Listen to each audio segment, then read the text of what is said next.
अगर तुम्हें कोई भी स्किल सीखनी हो, चाहे वो गिटार या टाइपिंग या कोई टफ सब्जेक्ट, स्टार्टिंग में सब मुश्किल लगता है लेकिन हल्के हल्के सब इजी लगने लग जाता है। ऐसा क्यों होता है? ये है लर्निंग कर्व का मैजिक। इस वीडियो में तुम्हें समझ आएगा कि तुम कैसे कोई भी स्किल फास्ट लर्न कर सकते हो, अपनी इंप्रूवमेंट को ट्रैक कर सकते हो और अपनी लर्निंग स्पीड को 10 टाइम बूस्ट कर सकते हो। बार बार प्रैक्टिस करने से परफेक्शन होता है। ऐसा क्यों होता है? क्योंकि तुम्हारी स्किल्स एक लर्निंग कर्व फॉलो करती है, जिसमें पहले तुम स्ट्रगल करते हो, फिर थोड़ा अडॉप्ट करते हो और चीजों को सीखते हो और हल्के हल्के तुम बिना देखे एक्सपर्ट की तरह वो काम करते हो। पहले हम ये समझते हैं कि लर्निंग कर्व होता क्या है। कोई भी स्किल एक प्रोसेस फॉलो करती है। पहले टफ लगती है, फिर हल्के हल्के समझ आता है और आखिरी में सब अपने आप हो जाता है ऑटोमेटिकली। कोई भी एग्जांपल ले लो, टाइपिंग स्पीड ही ले लो।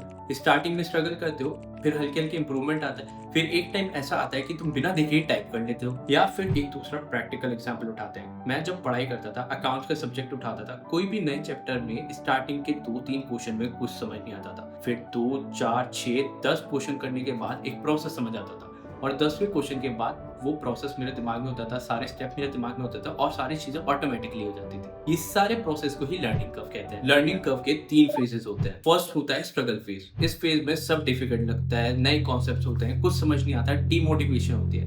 ये नॉर्मल है, मेरे साथ भी होता था, सबके साथ होता है। सेकंड होता है एडजस्टमेंट फेज। इस फेज में क्लैरिटी आती है, कॉन्सेप्ट्स क्लियर होते हैं, कॉन्फिडेंस बूस्ट होता है, मिस्टेक्स कम होती है। थर्ड मास्टरी फेज आता है, या इसे बोलते हैं ऑटो पायलट। इसमें तुम्हें सारी चीजें तुम्हारे दिमाग में फिट हो गई हैं और अब तुम बिना देखे वो सारे टास्क अपने आप कर सकते हो। एग्जांपल लेते हैं, एक बच्चा है जो सीए के अंदर एंट्री ले रहा है, उसको टेक्स्ट की बुक दे दो, उसको कुछ समझ नहीं आएगा, टेंशन होगी, मिस्टेक्स होगी, ये होगा उसका स्ट्रगल फेज। उसके बाद वो अपनी बुक खोलेगा, लेक्चर्स लेगा, चीजें समझेगा और क्वेश्चन देख देख के सॉल्व करेगा, जहां अटकेगा दोबारा खोलेगा। इसमें हो गया ये एडजस्टमेंट फेज। फिर लास्ट स्टेज आएगी। अब मान लो बच्चे को हो गया 5-6 साल का एक्सपीरियंस, अभी वो बन गया है सीए।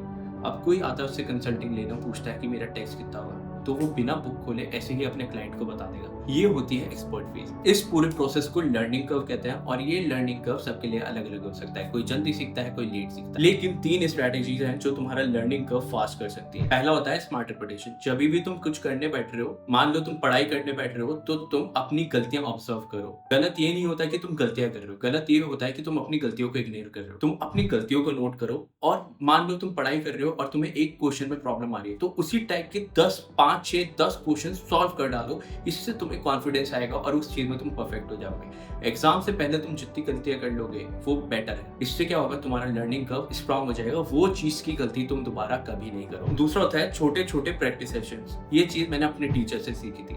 मेरा टीचर बोलते थे, जो भी चीज टफ लगे उसे तोड़ो और फिर फोड़ो। जो चीज टफ लग रही है उसको डिवाइड कर लो और वैसे काम करो। मेरे को थ्योरेटिकल सब्जेक्ट बड़े मुश्किल लगते थे, प्रैक्टिकल में मैं ठीक था, तो मैं अपने सब्जेक्ट नॉर्मली अल्टरनेटिवली पढ़ता था। लेट्स से अगर एक चीज मंडे को पढ़ ली, मंडे को मेरे को 10 पेज पढ़ना है, तो मैं वेडनेसडे को 10 पेज पढ़ूंगा। मैंने अपने टीचर की एडवाइस ली और मैंने उसको डेली पढ़ना चालू करा, लेकिन खाली 5-5 पेज। मेरा एक सब्जेक्ट होता था ऑडिट हमारा सी में पेपर होता है, उसमें बहुत बच्चे फेल होता है, मेरा भी बहुत वीक था। मैं उसके 10 पेजेस पढ़ता था पहले, लेकिन मेरे को कुछ याद नहीं रहता था। तो मैंने क्या करा, मैंने एक दिन में 5 पेजेस पढ़ना चालू करा।